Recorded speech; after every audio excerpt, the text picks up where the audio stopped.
They call him the Butcher of Chicago, a man who never flinches, never forgives, and never forgets. But the night Lorenzo Moretti came home 3 hours early, the gun in his holster was useless. It wasn't an assassin waiting in the dark. It was the one person he never looked at twice. When the maid pressed her hand to the Mafia Don's chest and whispered, "Stay silent," he didn't realize his life was effectively over. What he heard next from the other room didn't just break his heart. It froze his blood. You think you know betrayal? You have no idea. The rain in Chicago didn't wash things clean. It just made the grime slicker. Lorenzo Enzo Moretti watched the windshield wipers of his armored Rolls-Royce Phantom slice through the deluge. It was 2 a.m. He wasn't supposed to be on Lakeshore Drive. He was supposed to be in a private hangar in Teterboro, negotiating a truce with the 5 families of New York. But the gut instinct that had kept him alive for 34 years, the same instinct that earned him the title of Capo dei Capi, had screamed at him to leave. The meeting had felt wrong. The air was too still, the handshakes too clammy. So he had ghosted. He took a private charter back to Illinois without telling a soul, not even his head of security, Bruno. "Don't pull into the main gate," Enzo instructed his driver, a mute giant named Cale. "Drop me at the service entrance on the north side. Kill the lights." Cale nodded, his eyes scanning the mirrors. The car glided silently down the wet asphalt of the lengthy driveway leading to the Moretti estate. The mansion was a fortress of limestone and Gothic architecture, looming against the stormy sky like a beast sleeping with one eye open. Enzo was exhausted. His left shoulder throbbed where a bullet had grazed him 6 months ago, a constant reminder of the price of the crown. He just wanted a scotch, a hot shower, and to crawl into bed beside his wife, Camilla. Camilla, the daughter of the senator, the woman who had brought legitimacy to his blood-soaked name. He stepped out of the car, the rain instantly soaking his cashmere coat. He signaled Cale to loop around and wait. Enzo punched the code into the keypad of the servant's entrance. 1985, his birth year. Simple, arrogant. The door clicked open. The kitchen was dark, illuminated only by the faint blue glow of the Sub-Zero refrigerator and the lightning flashing outside the oversized windows. The house was usually silent, but this silence felt heavy, pressurized. Enzo's hand drifted to the Beretta tucked in his waistband. He moved across the marble floor, his Italian leather soles making no sound. He was a predator in his own territory. He reached for the handle of the door that led to the main hallway, but before his fingers could graze the brass, a shadow detached itself from the pantry. Enzo drew his weapon in a blur of motion, leveling the silencer at the figure's forehead. "Move and you die," he growled, the thunder masking his voice. The figure didn't flinch. It didn't beg. It stepped into the sliver of moonlight casting through the window. It was Sophie. Sophie Clark, the maid. The quiet girl with the hazel eyes who folded his shirts and polished the silverware. She had been with the household for 2 years, and in all that time, Enzo wasn't sure he had ever heard her speak more than 10 words. "Yes, sir. No, sir. Right away, sir." But tonight, she wasn't looking at the floor. She was looking straight into the barrel of his gun, her chest heaving, her hair plastered to her forehead as if she had been running. She wasn't wearing her uniform. She was in an oversized grey t-shirt and shorts, barefoot on the cold stone. "Mr. Moretti," she breathed, her voice shaking, but her eyes fierce. "Why are you awake, Sophie?" Enzo lowered the gun an inch, but his finger stayed on the trigger. "And why are you lurking in the dark?" She didn't answer. Instead, she closed the distance between them. It was a breach of protocol so severe it was almost suicidal. She reached out, her small, calloused hand gripping his soaking, wet coat. "You need to leave," she whispered. "Now!" Enzo frowned, his patience snapping. "This is my house. Step back, Sophie, or—" "Please," she hissed, her grip tightening. "You weren't supposed to be here. The manifest said you were in New York until Tuesday. Plans change." Enzo shoved her hand away. Who is here? Intruders? Worse, Enzo scoffed. There is nothing worse than intruders in a don's house. He turned toward the hallway door again. Sophie threw herself in front of him, her back hitting the door with a dull thud. Tears were welling in her eyes now, hot and desperate. Enzo, stop. If you go out there, you're a dead man. He froze. She had used his first name. No servant ever used his first name. He grabbed her by the jaw, forcing her to look at him. Up close, he smelled her. Vanilla and terror. What are you talking about? She raised a trembling finger to her lips. Stay silent, she mouthed, the command hanging in the air like a guillotine blade. Just listen. She reached behind her and cracked the door open barely an inch. The sound from the main living room drifted into the kitchen. The acoustics of the mansion were designed to carry sound for parties, but tonight they carried a conversation that hit Enzo harder than a hollow-point bullet. Champagne is chilled, darling. We should toast. It was Camilla, his wife. Her voice wasn't sleepy. It was bright, excited. To the widow Moretti, a deep, gravelly voice replied. Enzo felt the blood drain from his face. He knew that voice. It was Santino the Bull Russo, his underboss, his best friend since they were stealing hubcaps in Little Italy. To us, Camilla laughed. The sound of crystal clinking echoed. When does the news break?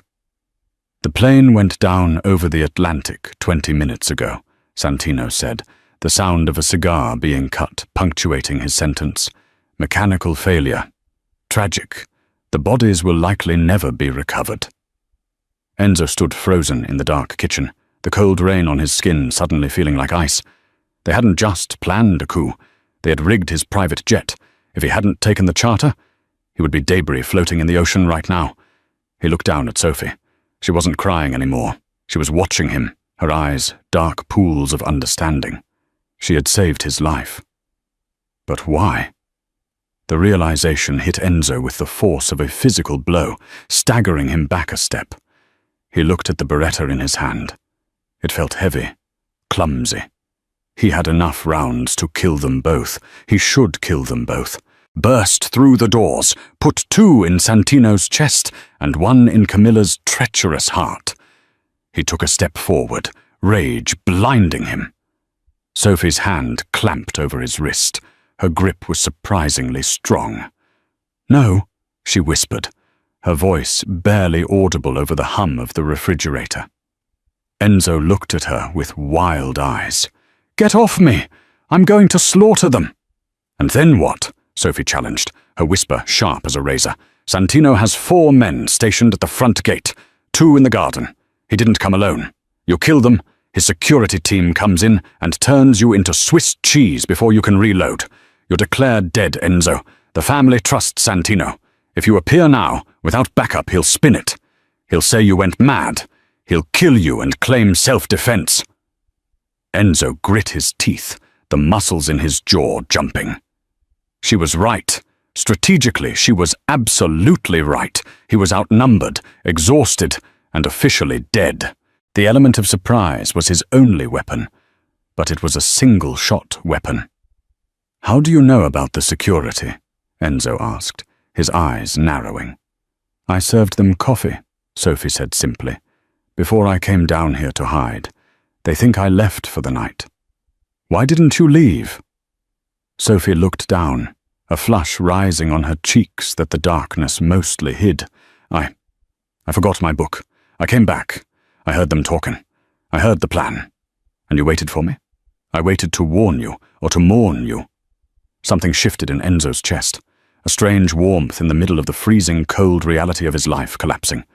He pulled her away from the door and dragged her toward the servants' pantry, a narrow walk-through lined with shelves of imported pasta and oils. Is there a way out where they won't see us?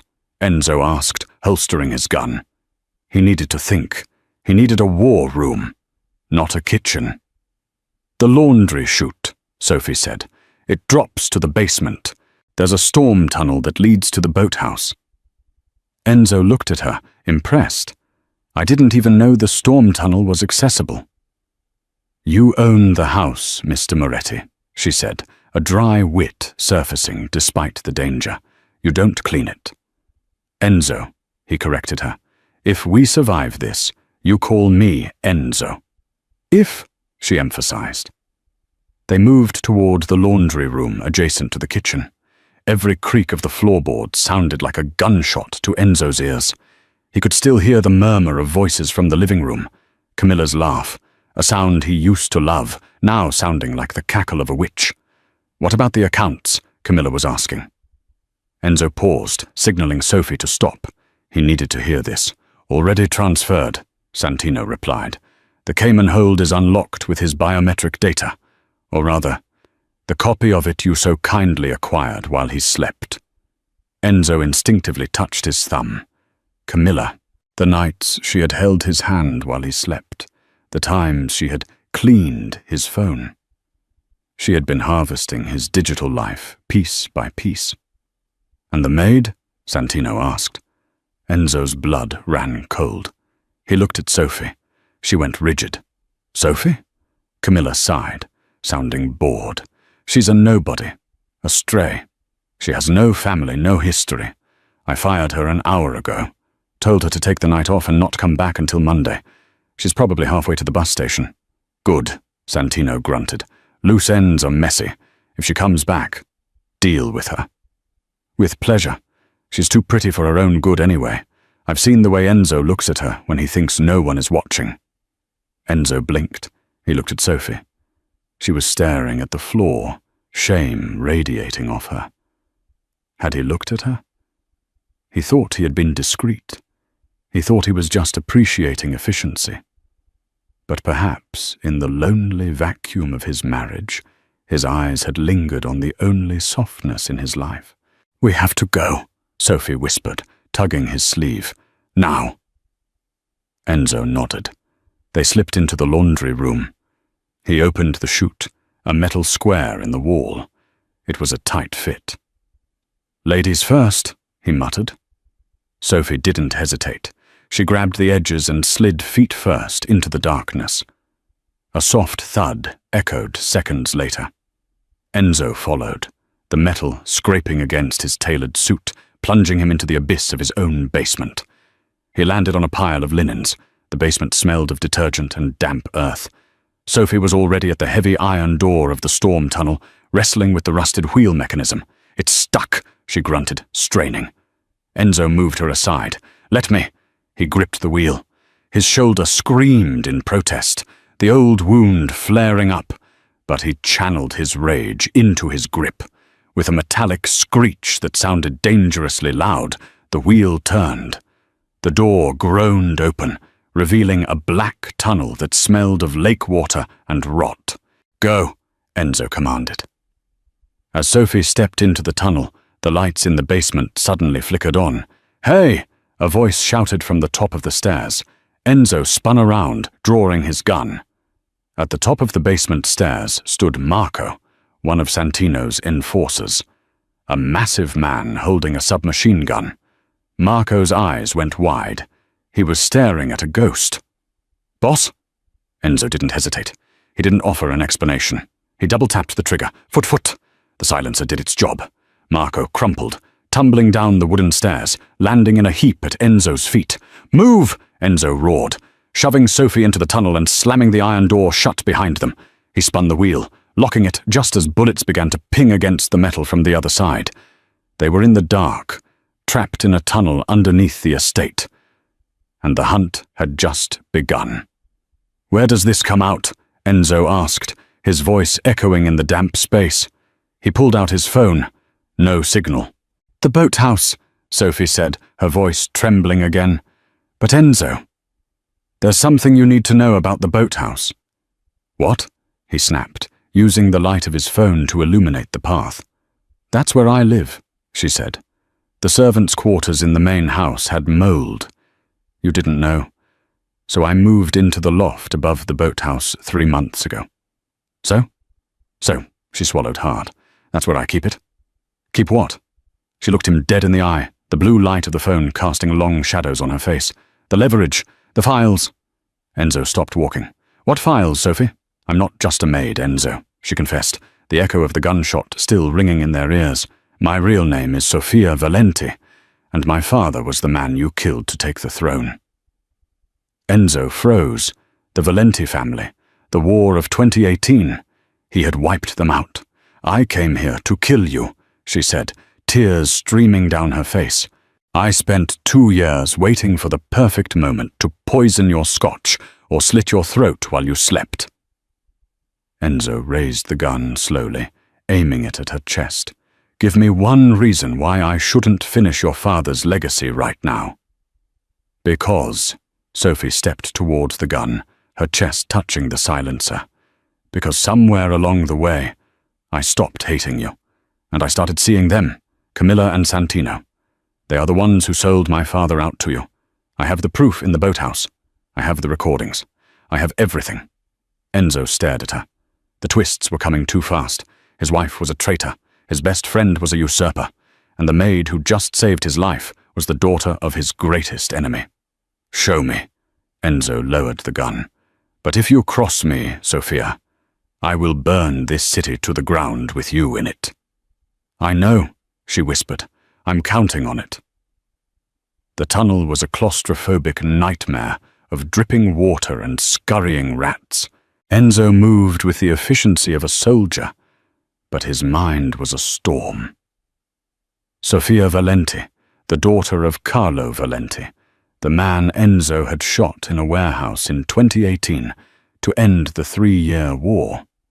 He remembered Carlo's last words, "My blood will drown you."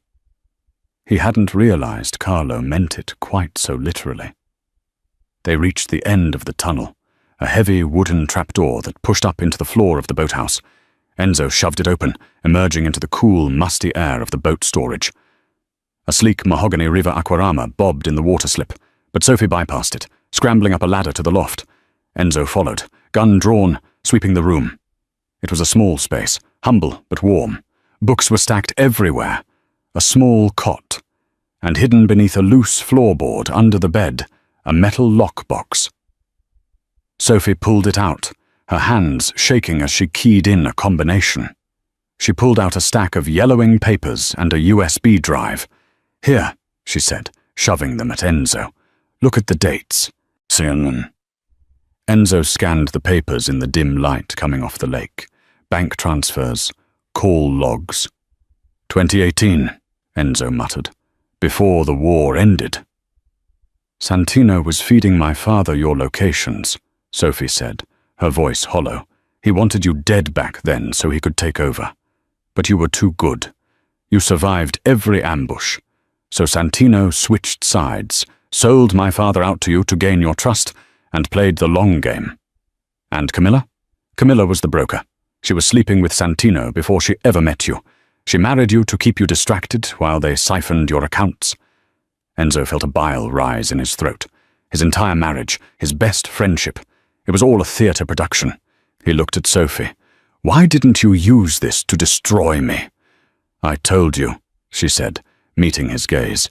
I wanted to kill you myself. But then I watched you. I saw you pacing in the library at night, carrying the weight of the families. I saw you treat the staff with respect, unlike Santino, who treats us like furniture. I realized you were just a soldier in a war you didn't start. You killed my father, yes. But Santino killed him first by betraying him. A sudden crash of glass downstairs shattered the moment. They're here, Enzo hissed. He grabbed the box and the drive. The boat? Too loud, Sophie said. If we start the engine, they'll hear it from the main house. They'll have snipers on the cliff. Then we swim? In this storm? We'll drown.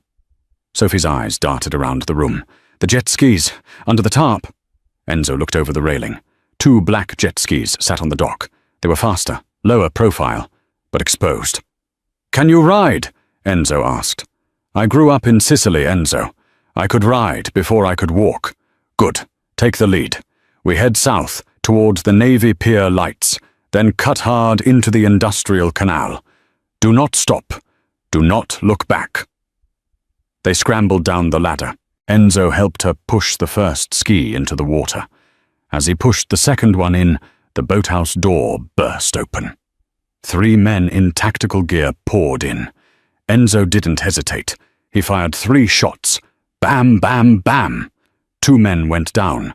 The third dove behind a stack of crates. "Go!" Enzo roared, jumping onto his ski. Sophie hit the ignition. The engine roared to life. She gunned it, shooting out of the slip and into the churning black water of Lake Michigan. Enzo followed a split second later, just as bullets began to chew up the wood of the dock behind him. The rain stung like needles. The waves were 3 feet high, slamming into the hull of the jet ski. Enzo kept his head down, following the white spray of Sophie's wake. He could see flashlights sweeping the water from the cliffs above his estate. A spotlight from the private pier clicked on, sweeping the darkness. Pop, pop, pop. Bullets hit the water around them. They were shooting blindly into the dark. Sophie banked hard left, guiding them toward the shadow of a massive breakwall. She knew the lake better than he did.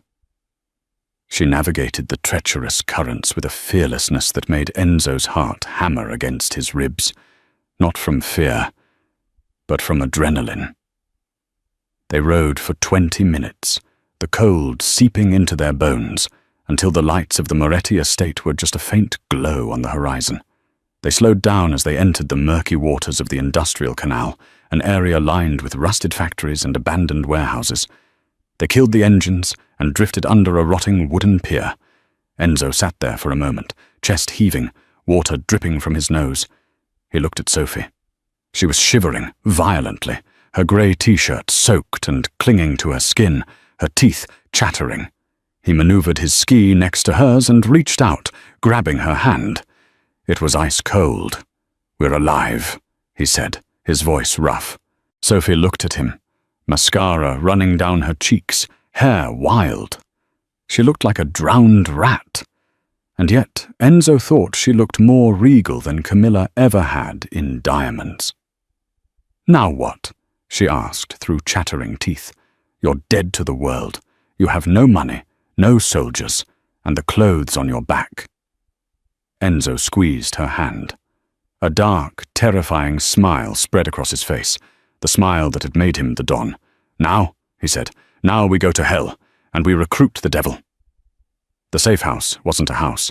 It was a basement beneath a failing boxing gym in the South Side, owned by an old Irish trainer named Sully, who owed Enzo his life 3 times over. Sully didn't ask questions. He just unlocked the heavy steel door, tossed Enzo a first aid kit and a bottle of Jameson, and went back upstairs to punch a bag. The room was sparse, a leather couch, a table, a lamp. Enzo stripped off his ruined suit jacket and shirt. The bullet graze on his shoulder from months ago was aching, and he had a new gash on his arm from the laundry chute. "Sit," Sophie commanded. She had found a towel and dried her hair, wrapping herself in one of Sully's oversized gym hoodies. Enzo sat on the edge of the couch. "I can do it." "Shut up," she said, opening the first aid kit. She poured whiskey over his arm. Enzo hissed, but didn't pull away. She worked with steady hands, stitching the cut. The silence between them was thick, charged with the shared trauma of the night and the bizarre intimacy of the situation. "You have good hands," Enzo murmured, watching her concentrate. "I wanted to be a surgeon," Sophie said, tying off the suture. "Before the war. Before my father died and we lost everything. I ended up scrubbing floors instead." Enzo looked at her. Really looked at her. "I'm sorry about your father. It was business, but it cost you a life." "It cost me a future," she corrected. She looked up, her hazel eyes locking onto his. "Don't make me regret saving you, Enzo. I won't." He reached out, his hand cupping her cheek. Her skin was warm now. He shouldn't touch her. She was a liability. She was the daughter of an enemy. But in this basement, with the world hunting them, she was the only real thing he had left. Sophie leaned into his touch for a second, then pulled back, standing up abruptly. "The drive. We need to see what's on it." Enzo nodded, shaking off the moment. He plugged the USB drive into a dusty laptop Sully kept on the desk. They spent the next 3 hours in silence, scrolling through files. It was worse than Enzo had imagined. It wasn't just theft. It was a systematic dismantling of the Moretti empire. Santino had been selling routes to the Russians. He had compromised the judges Enzo had in his pocket. And Camilla? Enzo clicked on a video file. It was grainy footage from the security camera in his own bedroom. It showed Camilla and Santino in his bed. "He's so boring," Camilla was saying on the video, tracing Santino's chest. "He talks about honor like it pays the bills. I can't wait until he's gone. I'm going to redecorate the whole house. White marble everywhere. Get rid of that depressing dark wood." "Soon, babe," Santino laughed. "Tuesday. The plane." Enzo slammed the laptop shut. The plastic casing cracked under his grip. He stood up, pacing the small room like a caged tiger. The humiliation burned hotter than the betrayal. They were laughing at him, in his own bed. "They think I'm dead," Enzo whispered. "They think they've won." "That's your advantage," Sophie said from the couch. "They're going to get sloppy. They're going to celebrate." "When is the funeral?" Enzo asked. "Usually 3 days after a death," Sophie calculated. "So Sunday." "Sunday," Enzo nodded. "A closed casket, obviously, since my body is lost at sea." He turned to Sophie. "Do you know where the Greeks hang out?" Sophie frowned. "The Costas family?" "They hate you. You took the port territory from them." "Exactly," Enzo grinned. And it wasn't a nice grin. "They hate me, but they hate Santino more.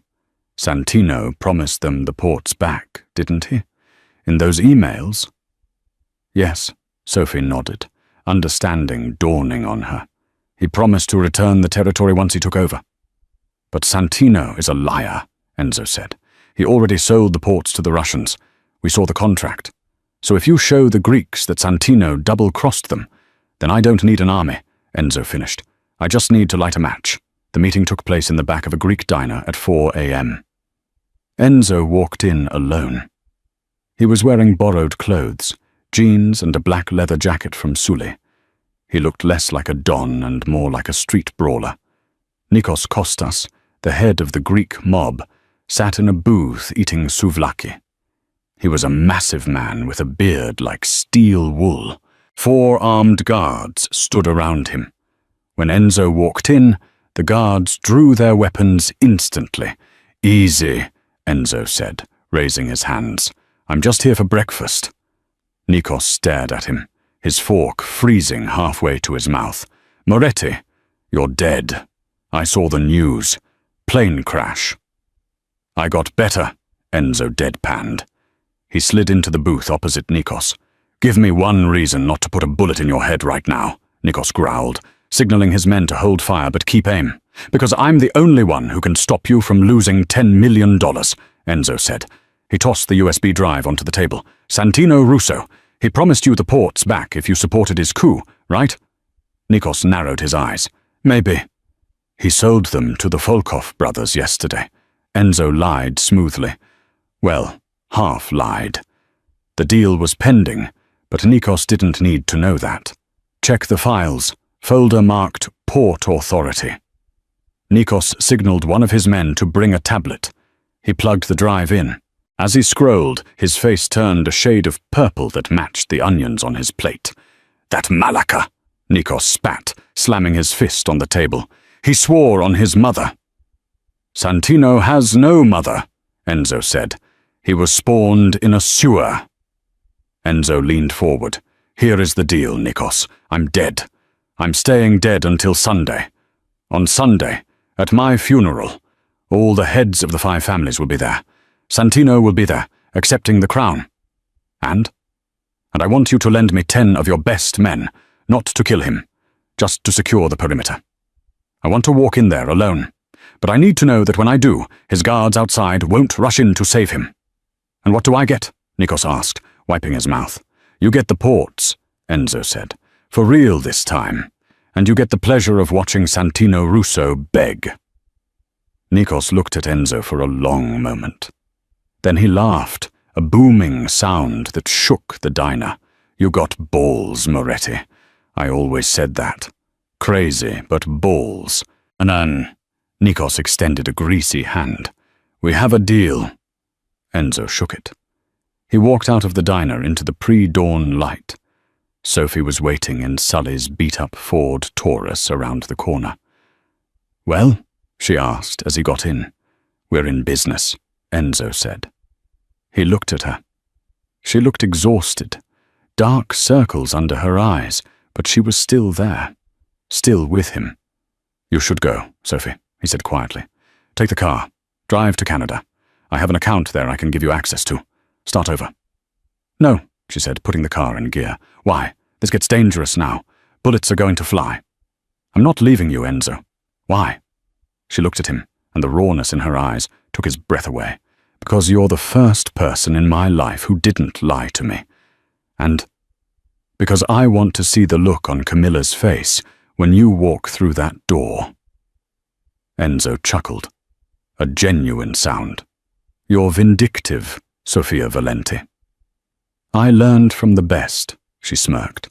"Drive," Enzo said, leaning back and closing his eyes. "We have a funeral to attend." Sunday morning arrived cloaked in a grey mist, fitting for the funeral of a king. The service was held in the private chapel on the Moretti estate grounds, a towering Gothic structure of stone and stained glass. Every major crime figure from Chicago to New York was in attendance. The parking lot was a sea of black SUVs and grim-faced bodyguards. Inside, the air was thick with the scent of white lilies and expensive perfume. An open casket sat at the altar, empty, of course, symbolizing the body lost at sea. A large portrait of Enzo, looking stern and invincible, stood on an easel next to it. Camilla stood at the pulpit, a vision of tragic beauty, in a custom Dior black lace dress and a veil that obscured her dry eyes. She gripped a tissue, dabbing at invisible tears. "Enzo was more than a husband," she said, her voice trembling with practiced perfection. "He was my anchor, my protector. To lose him so suddenly. It feels like the sun has been ripped from the sky." In the front row, Santino Russo sat with his head bowed, looking the part of the grieving brother. He wore a black armband over his suit. Occasionally he would reach out and squeeze Camilla's hand as she faltered. The five families watched, nodding in sympathy. They had already accepted the transition of power. Santino was the heir apparent. "He would have wanted us to be strong," Camilla continued, looking out at the crowd. "He would have wanted the family to remain united under strong leadership." She looked meaningfully at Santino. Santino stood up, buttoning his jacket. He walked up to the pulpit, placing a comforting hand on Camilla's shoulder. "Thank you, Camilla," Santino said, his voice gravelly and projecting authority. "I promise you, and I promise all of you, I will honor Enzo's memory. I will lead this family with the same strength he did." "Will you?" The voice boomed from the back of the chapel, cutting through the silence like a thunderclap. Every head turned. Camilla froze. Santino's eyes went wide. The heavy oak doors of the chapel swung open. Enzo Moretti stood in the doorway. He wasn't wearing a suit. He was wearing dark jeans, a black tactical turtleneck, and a long trench coat. He looked rugged, dangerous, and very much alive. Beside him stood Sophie. She wore a sharp black pantsuit they had bought with cash that morning. Her hair was pulled back, her chin high. She didn't look like a maid. She looked like a queen. "Enzo," Camilla whispered, her face draining of all color. She gripped the pulpit so hard her knuckles turned white. It's a miracle!" "Save the performance, darling," Enzo said, his voice calm, but carrying a lethal edge as he walked down the center aisle. His footsteps echoed on the stone floor. Click, click, click. The crowd parted for him like the Red Sea. Murmurs erupted. "He's alive." "It's a ghost." Santino recovered first. His hand went to his waistband. "This is an imposter. Security." "Your security is gone, Santino," Enzo said, not breaking stride. "Nikos Kostas sends his regards. His men are currently relieving your team of their weapons outside." Santino looked toward the side exits. Greek enforcers stepped out from the shadows of the vestibules, arms crossed, nodding at Enzo. Santino was trapped. Enzo reached the altar. He stopped 5 feet from his wife and his best friend. Up close, he could see the terror in their eyes. It was intoxicating. "You look disappointed, Santino." Enzo smiled coldly. "Did the champagne not agree with you?" "Enzo, brother," Santino stammered, raising his hands. "We thought you were dead." "The reports. The plane. The plane you sabotaged?" Enzo asked. "No, never. Who told you that, lies?" Santino pointed a shaking finger at Sophie. "Her? The maid? She's crazy, Enzo. She's been stealing from you. We fired her." Enzo turned to the congregation. "My underboss claims I am lying. He claims my wife is a grieving widow." Enzo pulled a small remote from his pocket and pointed it at the projection screen that had been set up to show a montage of his life. Instead of photos of Enzo, the screen flickered to life with the security footage from the bedroom. The image was crisp. Santino and Camilla, tangled in the sheets. The audio boomed through the chapel speakers. "When does the news break?" "The plane went down over the Atlantic 20 minutes ago. Mechanical failure. Tragic." Gasps rippled through the room. The heads of the 5 families looked at each other, their expressions hardening. In their world, murder was business. But betrayal? Sleeping with the Don's wife and rigging his plane? That was a sin punishable by death. Camilla sank to her knees, sobbing for real this time. "Enzo, please. He forced me. I was scared." Enzo looked down at her with zero emotion. "Or you were scared? You sounded quite excited to spend my money in the Caymans." He turned to Santino. "And you? You sold the port routes to the Russians. You betrayed our oldest allies." He nodded at the Greek delegation in the back. Santino realized it was over. The charade was done. He snarled, pulling a hidden snub-nose revolver from his ankle holster. "Die, you son of a—" Bang! The shot didn't come from Santino. It came from Sophie. She stood next to Enzo, a smoking pistol in her hand. She had drawn it from her jacket with a speed that shocked the room. Her aim was true. Santino clutched his shoulder, screaming as he dropped his gun and fell to the ground. Enzo looked at Sophie, impressed. "Nice shot. You missed his heart, though." "I wasn't aiming for his heart," Sophie said coldly. "I aimed for his shoulder. He doesn't get the easy way out. He needs to answer for my father." The room went silent. "Your father?" Santino wheezed, clutching his bleeding shoulder. "Who are you?" "I am Sofia Valenti," she announced, her voice ringing clear. "Daughter of Carlo Valenti, the man you betrayed to climb to the top." The revelation hit the room like a bomb. The Valenti name was legendary. To see his daughter standing beside Enzo Moretti, it was a unification of 2 warring bloodlines. Enzo placed a hand on Sophie's back. "Take them away." Nikos's men stepped forward, grabbing a screaming Camilla and a bleeding Santino. "Enzo, I'm your wife!" Camilla shrieked as she was dragged down the aisle. "You're a widow," Enzo corrected, "but not mine." As the doors closed on the traitors, Enzo turned to the room of stunned mobsters. He adjusted his coat. "Apologies for the interruption," Enzo said smoothly. "But I believe I have a funeral to cancel. There is work to be done." The silence that followed the gunshot in the chapel was heavier than the lead that had just shattered Santino's shoulder. The echo of the blast seemed to hang in the vaulted ceiling, mingling with the scent of lilies and cordite. Santino was writhing on the marble floor, clutching his shoulder, his blood staining the pristine white stone. A stark contrast to the perfectly orchestrated funeral he had planned. Camilla was no longer screaming. She was frozen, her eyes darting between the man she had betrayed and the woman she had tormented. Enzo didn't look at the congregation. He didn't look at the 5 other dons who were watching the scene with a mixture of shock and calculating respect. He only looked at Sophie. She hadn't lowered the gun. Her hand was steady, her breathing controlled. She looked like a statue of vengeance, Knidahal carved from ice. Nikos, Enzo said calmly, breaking the silence. The Greek mob boss stepped forward, a grim smile plastered on his face. Enzo, a beautiful service. I usually hate funerals, but this one I liked. Clear the room, Enzo commanded, his voice low but projecting to the back pews. The families can wait in the reception hall. I will speak to them in 1 hour. Right now, this is a family matter. As the room cleared, leaving only Enzo, Sophie, Nikos's guards, and the 2 traitors, the atmosphere shifted from shock to judgment.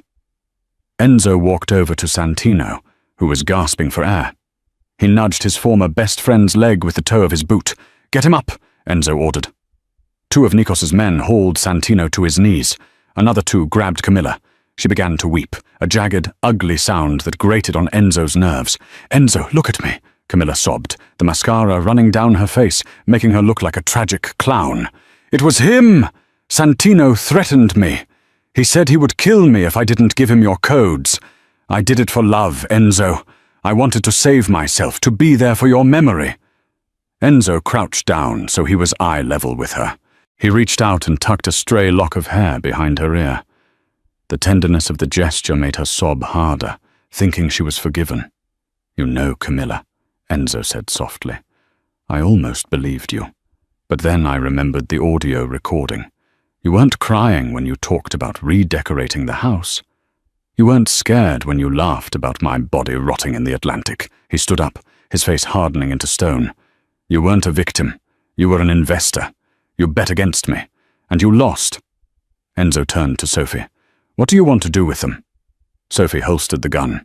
She walked towards them, the heels of her new boots clicking rhythmically. She stopped in front of Santino. "My father," she said, her voice quiet, "begged for his life in a warehouse on the docks. He asked for 5 minutes to say goodbye to his daughter on the phone. You told him no. You said, 'Dead men don't make calls.'" Santino spat at her feet, though the defiance was weak. He was weak, just like you. "I'm not weak, Santino," Sophie replied, tilting her head. "I lived in the wall of your enemy's house for 2 years. I served you coffee while you plotted murder. I listened to you brag about your brilliance while I washed your dirty dishes. And now, I'm the one deciding whether you bleed out on this floor or not." She turned to Enzo. "Don't kill them." Enzo raised an eyebrow. "Mercy, Sophia. That's dangerous." "Not mercy," she corrected. "Punishment. If you kill them, their suffering ends in a second. They become tragedies. Martyrs, maybe. But if they live—" She looked at Camilla, whose eyes widened in confusion. "Strip them," Sophie commanded. "Excuse me?" Camilla gasped. "You heard her." Enzo nodded to the guards. "Take everything," Sophie continued, her voice gaining strength. "The Rolexes, the diamonds, the keys to the penthouses, the access to the offshore accounts, everything. I want them to leave this church with nothing but the clothes on their backs." Enzo crossed his arms, intrigued. "And then?" "And then," Sophie said, a dark smile touching her lips, "we put them on a cargo plane. Not to the Andes. That's too exotic. We send them to a labor colony in the salt mines of Siberia.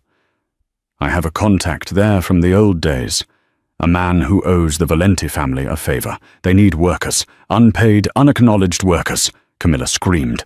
"No, Enzo, please, just shoot me, please, just shoot me." For a woman who had spent her life draped in silk and bathing in imported milk, the prospect of hard labor in the freezing cold was a terror beyond comprehension. It was a complete dismantling of her identity. "I like it," Enzo said. He signaled the guards. "Get them out of my sight. If they speak, gag them. If they run, break their legs. But keep them alive. I want them to remember this day for the next 40 years." As they were dragged screaming from the chapel, Enzo felt a weight lift off his chest. It wasn't just the weight of the betrayal. It was the weight of the crown. He realized, for the first time in years, he wasn't carrying it alone. The following week was a blur of reconstruction. The narrative was spun expertly. The official story was that Santino Russo had attempted a coup and tragically died in a shootout with loyalists. Camilla had fled the country in shame.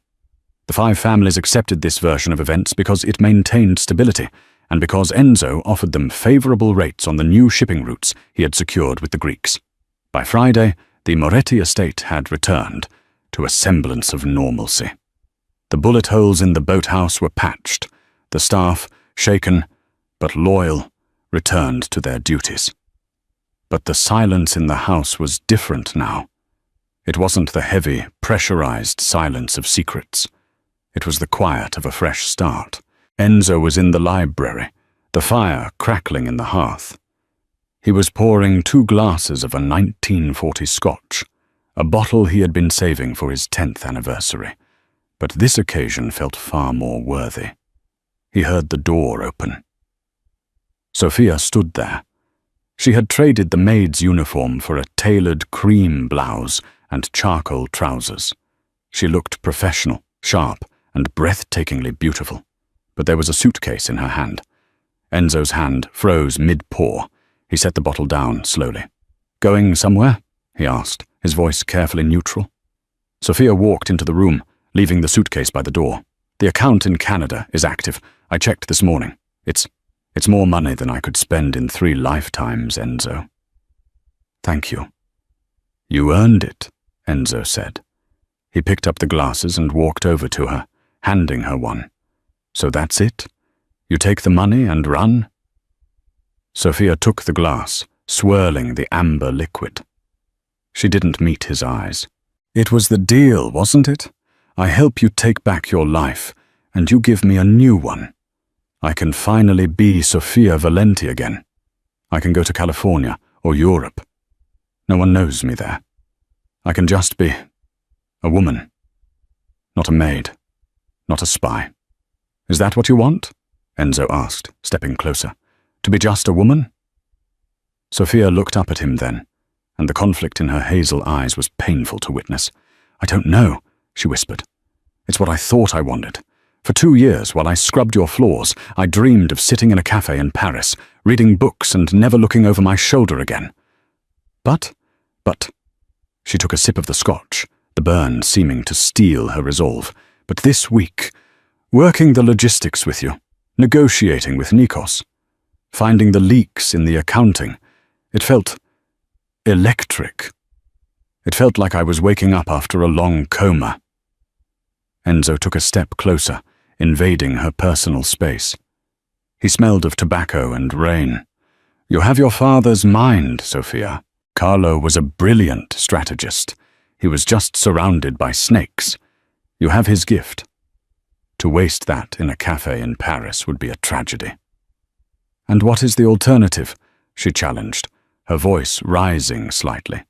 "Stay here? As what? The former maid? The charity case? The daughter of your enemy living under your roof?" "No," Enzo said firmly. "Never that." He walked back to his desk and picked up a thick leather folder. He handed it to her. "What is this?" she asked. "Open it." Sophia set her glass down and flipped the folder open. It was a legal document, a partnership agreement, not for a business, but for the trust that owned the entire Moretti enterprise. "I'm restructuring," Enzo said, leaning against the edge of his desk. "The underboss position is obsolete. It encourages ambition and betrayal. I'm creating a council, a duality. 2 signatures required for every major decision. One is mine." Sophia scanned the document, her eyes widening. "And the other?" "Yours," Enzo said.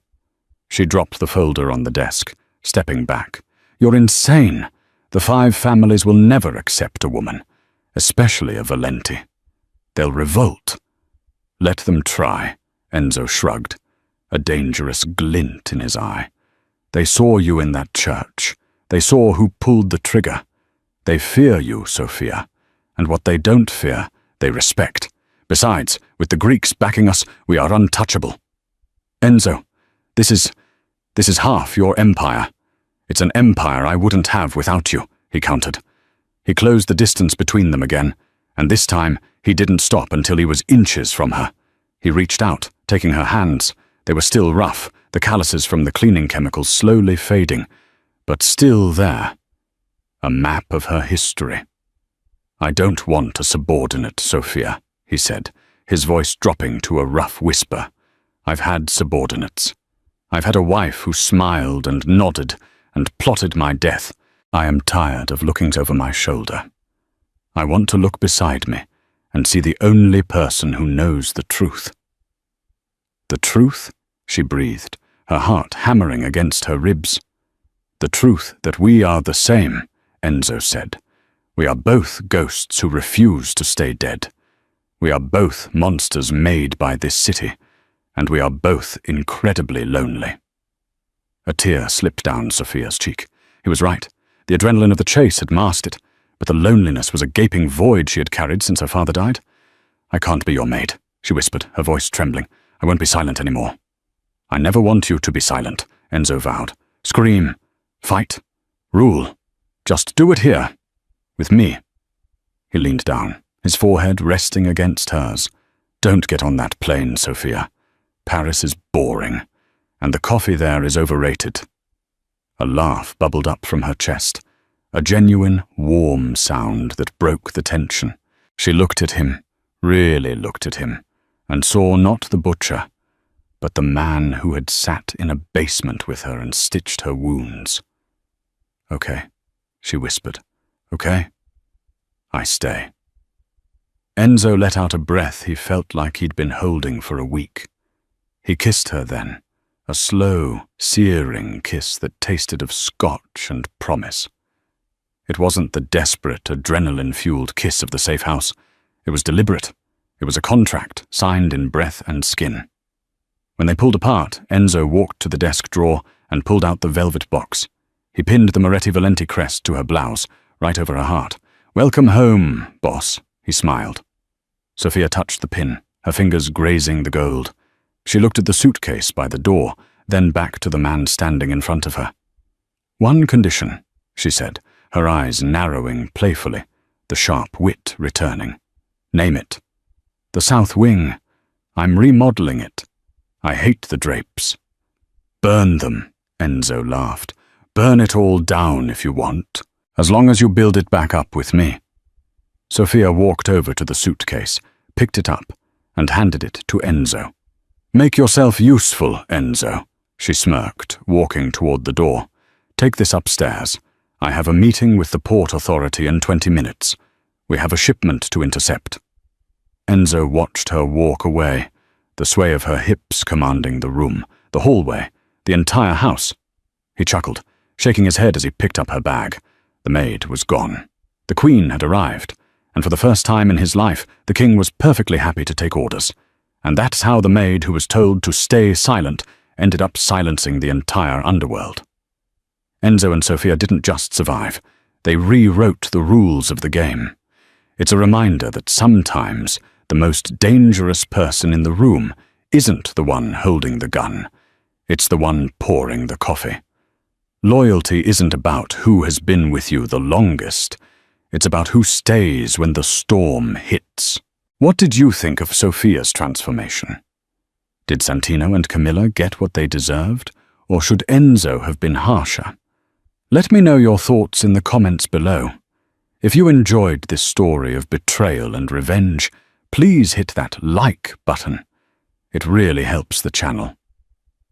Don't forget to share this with a friend who loves a good twist, and subscribe for more thrilling stories every week.